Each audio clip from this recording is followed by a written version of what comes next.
going backwards and talking about layering sounds. Yeah, we'll have to get into the DI thing, but the intro section of this song, When I Lost My Bet, a lot of times it's the same thing of the whole being greater than the sum of the parts. Now, on top of what that's here,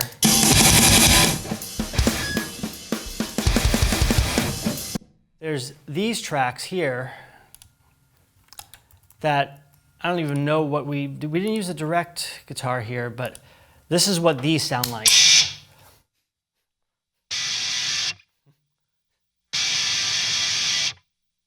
These are clean. Because if these tracks were also noisy, it's a little too much noise. So you still want to get the feel of like more just like single or two guitar players rather than like four guitar players. So if we have too much noise, then it winds up getting a little out of hand. But the basis and the building blocks of everything, I definitely always keep very dirty and like whatever, just to the track. But you hear those by themselves, and you're like, what in the world are these things? And then you hear them with the guitar.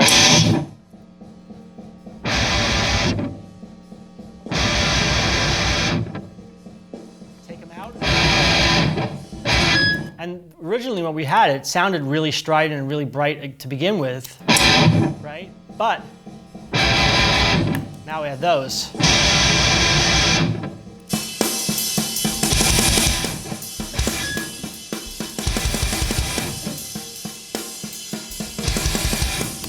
Now, it's like, so you try to think, again, serving the song and serving the parts, like try and get this really aggressive thing, and it's like, okay, it's really aggressive, but let's try and push the envelope. Let's go further. So what do? And then we really try to get, what's that? More face. More face. It's funny, we didn't even talk about that.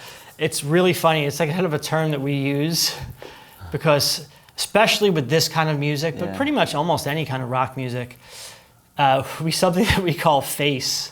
Because if it doesn't make you do this, when you're like you got bad taste in your mouth. No, but like how many times you see like something, even like blues guys, you'll see blues guys like, you make the face. It's like, if it doesn't make you make the face, music's gotta make you feel something. It's like, if it doesn't make you feel anything, it's like, what are you doing? What are you there for? So we sometimes, when we're listening back, do we naturally just, so we need more face. So then we need more face. Get another tone. It needs to be, we get another tone, and we get like really, really into like, and then that's where you get into frequency buildup and using the same combo of sounds. I mean, you can vary the EQ, leaving the same mic combination, leaving the same position, you could do that. Or if you really want to go for a variation, then you go, okay, let's throw a different mic on the cabinet. And then let's get a different tone in there, because that way just inherently the natural, the different sound and different characteristics of the mic and the phase relationship between that track and what you're doing there, you're creating a bigger, broader sound. So let's throw another mic on there and try and like get close to, I have no idea what the heck we did on that sound, but. Sounds like just a pedal. Direct or something to me. It sounds like it could be. Well, maybe let's get into direct too. You know what? Let's get into direct because we need to talk about that a little bit more because we'll run out of time if we don't. I know.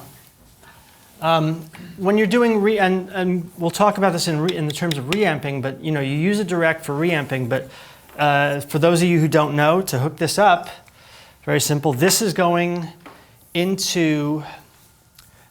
going into a second input though. Is it? No, it's not. You know what? Hey guys, while I'm talking and setting this up, we need one more input into the apogee from another bus on the Mackie. Can we do that? Because I need to get the DI to a separate input. Anybody back there? Can we run another cable? Yes. Okay, He'll be perfect. right out. Okay, so for those of you who don't know what the DI is, just recording the signal. I think I touched on this a little bit yesterday, but just recording the signal straight from the guitar. So we're going to put this right out of the guitar, before our chain going into the amp, whether it's guitar through pedals or guitar straight into the amp. The guitar first is going to go straight into the DI. the output of the guitar, direct output of the guitar, is going to go into the mixer and then into a second input inside Pro Tools. And we're going to record basically just a straight, direct sound. It's going to be unaffected. It's going to be the sound of the guitar pickups, basically, going into this. So this goes in here, and then we need a second. This would normally, now we got the tuner, so maybe we'll put the tuner before the DI. Do you want it? Yeah, okay, here we go. So, oops. He's grabbing a cable. Okay, perfect, perfect, thanks guys.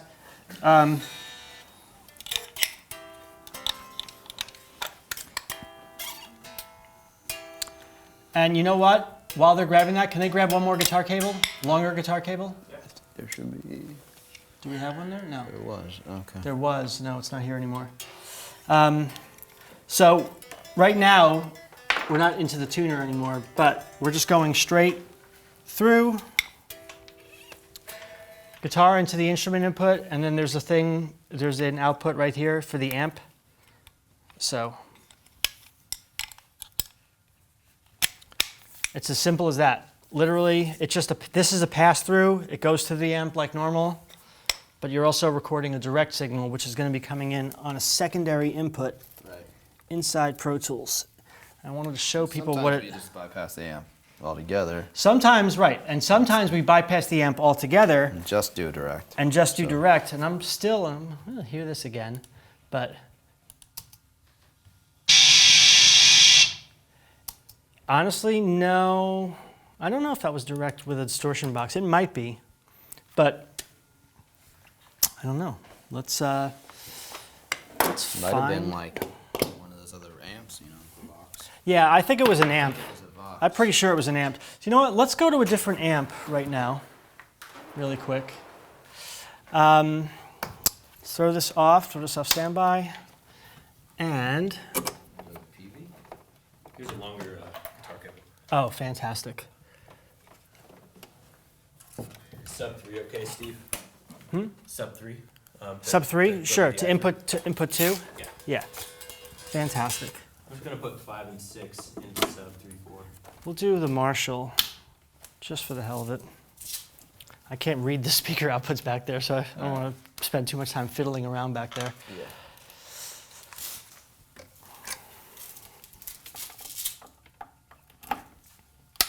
You on?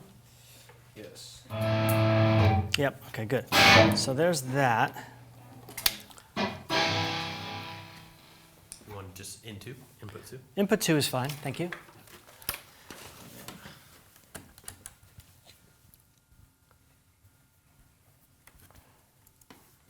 All right, so let's make we're gonna make 2 tracks here just to show you what's going on. And input 1 is still our normal chain, so let's call this, just call this mic, or I'll call it overdub. Overdub mic, and the next track we'll do ODDI, overdub DI. So let's just pull up really quick. Let's hit the DI and see if we have that. Go ahead. Okay, so I have a signal coming into here, and then we're going to sub 3. Okay, so this is DI. This is what DI sounds like. Go ahead, play. Play a little hard. Let me just make sure I'm not. This seemed like there was more latency on the other one, or no? I'm wondering. It's interesting.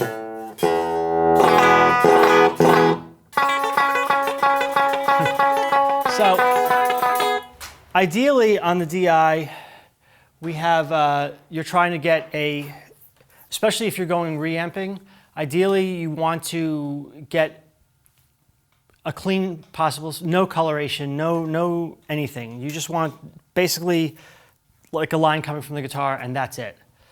But in terms of Dillinger, when I use the DI a lot of times as an actual tone, and I showed a little bit of that yesterday, just a really brief thing. Yeah. But for the Dillinger stuff, what I wind up doing is a lot of times I'll make it incredibly bright. It's just.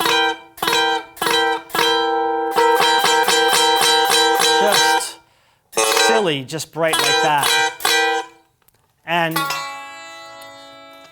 you're right, and then you're taking that and then blending that with,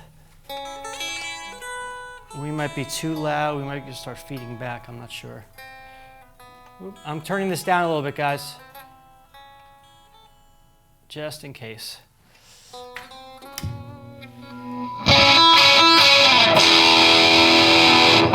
So we're trying to go for this really bright, aggressive, like. So what will we do here? Again, it's that same thing of like what I did now, grabbing an EQ. So we don't have the luxury of an EQ post everything here.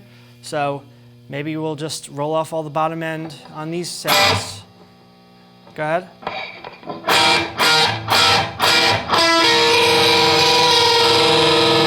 We're getting a little hot. Go ahead. Go ahead.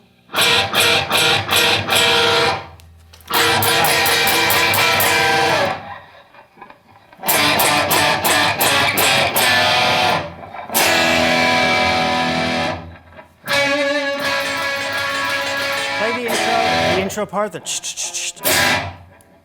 ahead. We don't have enough treble on this, so we're just going to go as extreme as we can with the treble and the cadence.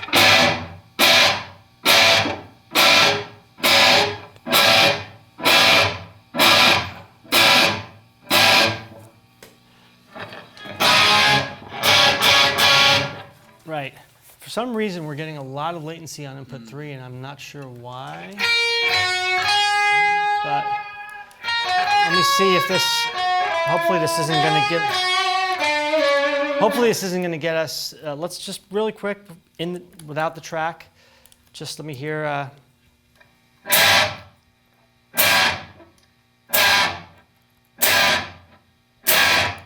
Okay. All right. I just don't know if this is going to be too late. It seems like it's very late. I don't know. No, it's all right. Well, we're not even here the.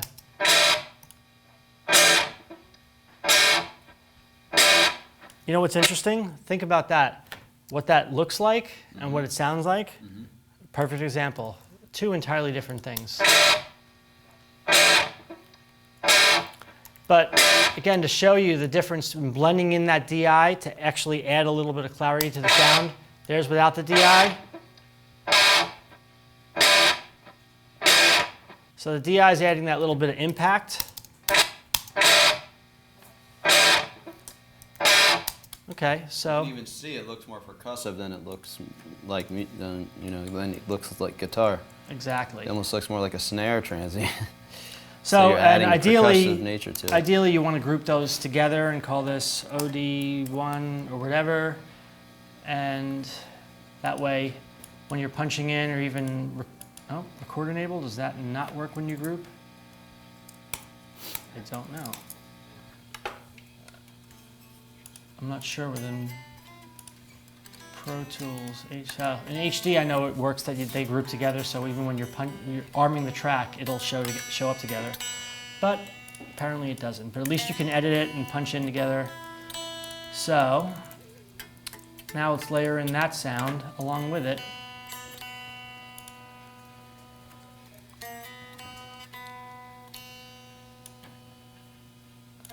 Okay. Ready?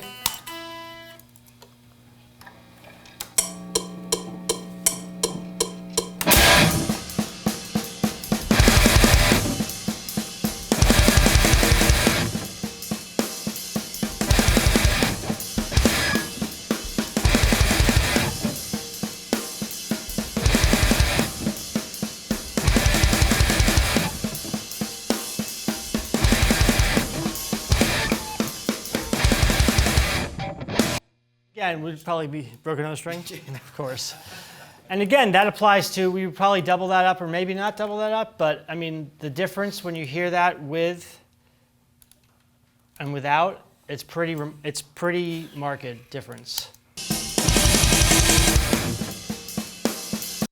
Without that extra top end percussiveness. Add this in.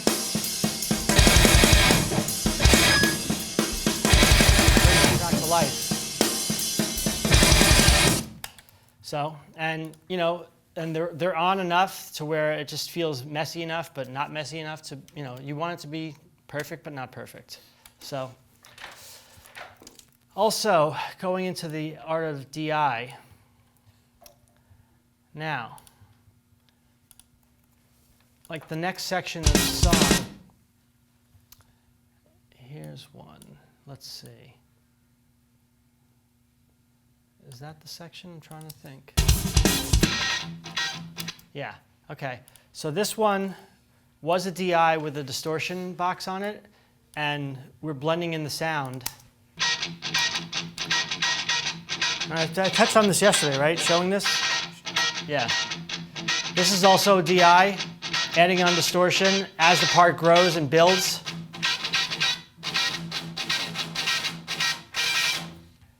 So just creating and building tension, again, moving things around, reacting to the player, showing how it works, just showing how I'm just responding to what he's doing and like knowing what the part's coming up and knowing the arrangement and just building the tension enough to then when the next part brings in.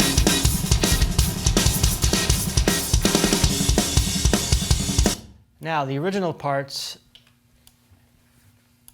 guitars here, heavy guitars coming in.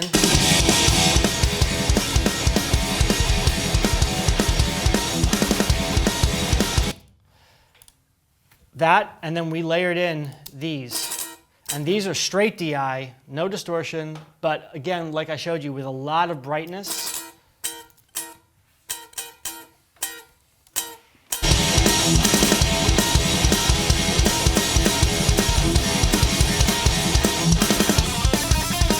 Now when that part, take them out.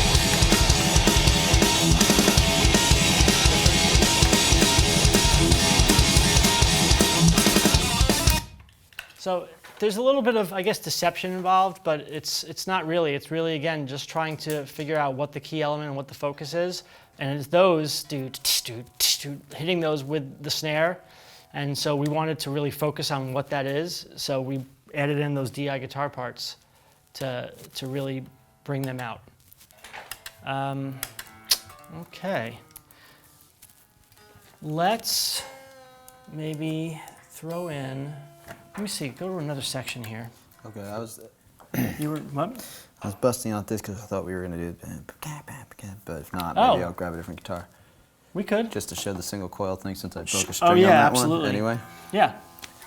Okay, we can show kind of like how we created that part if we want. And maybe I can even show it with, you know what? What? Let's show it with a pedal and show us about blending Yeah, using the blend that sound, using the blender. That's a really good idea, actually. So let's kind of recreate that. What did I call that? I call that chirp guitar, I think. Where are you? Okay, so that's chirp guitar.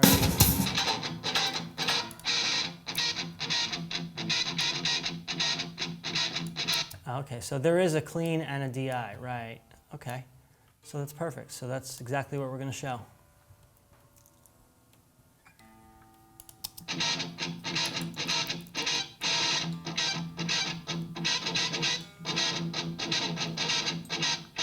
Right, because I did do it on the, you can hear the distortion. It's not as evident on the amp side of it, but so I did the blender pedal before the DI, and we brought in, and again, we can bring in the rat. And I'm going to put this up on the table to show this.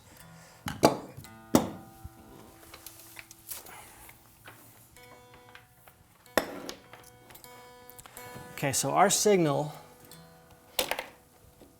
before we even go to the DI, I'm going to go into this Boss Align selector pedal, and there's a mode here called, right at the bottom, called A plus B. Can you focus? I don't know if you can zoom that far in on it, but it's A plus B mix. That's the one you want on this line selector pedal. So when you put it in, both channels come on and they're active, and then the signal's going to flow through input, output here, but then there's two loops that are active. The one we're not going to stick a loop in, it's just going to be the green, the A signal. That's going to be our normal guitar signal as if nothing happened. Then the B, we're going to take this out of the send in the B. Send is out, so out, send to in of the pedal of the Rat. And then out of the pedal, back into the return here. So that's our basic setup. We've got the loop, the Rat in the loop on the B, send B. So B right here, and then we'll be able to, and I'll show you once we get it going. Where did that other guitar cable? Aha. Perfect. That whole chain now is going to go output. That's going to go, normally it would go, if you weren't using a DI, that's going to go right to the amp. If not, in our case, we're going into the DI. So this guitar signal and that weird kind of strident, like direct distortion sound, we're going to blend that in. And I'm doing it live as we go. And as he plays and as the part builds. Didn't tune that great, but we'll give it a shot. That's fine. Yeah. We're showing the technique more than anything. That's us. That's you right there. Okay. All right, and then again, we're going to make 2 new tracks. I'm going to call this New Chirp Chipper? Chirp, I can't type. New Chirp Amp, New Chirp DI. Setting our inputs again. Input 1 is the mic, is our whole recording chain. Input 2 is our DI. Play a second, make sure we're there. Yep. We've got, here's our clean DI sound.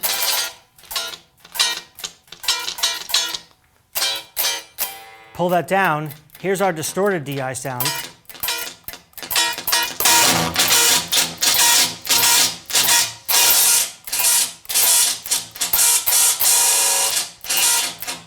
It's a little harsh, but maybe we'll filter it out a little bit.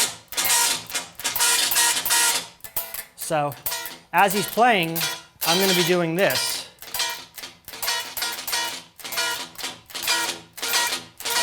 As the part builds and as the part reaches its climax, that's kind of where we go with it. So, and this is also going to hit the amp and affect the amp as well.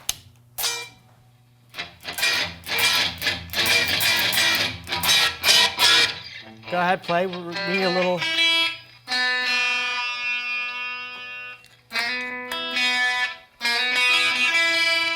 Maybe even go into low sensitivity on the amp, a little less gain. Go ahead.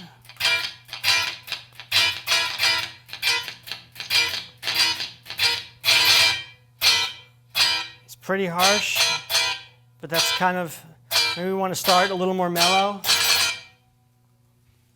Something close to that, you know. Again, it's not trying to get the exact sound, but trying to kind of show you our thought process and how we did it. So.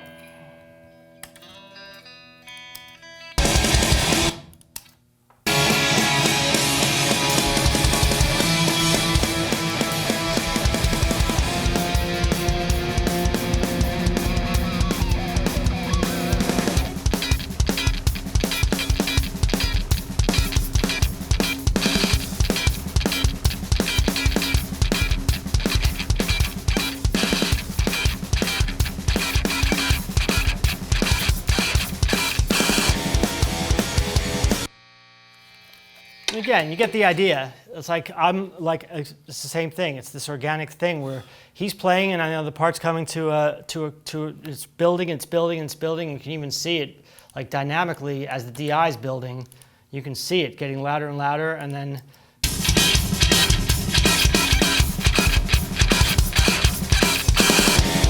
And then the very last da-da-da, because I know the music, but I mean, you know, when you hear that last da-da-da, I mean, I just went with the DI just to give it that extra crunch and extra kind of face and extra kind of like snarl with that part and really just kind of like drive the part home.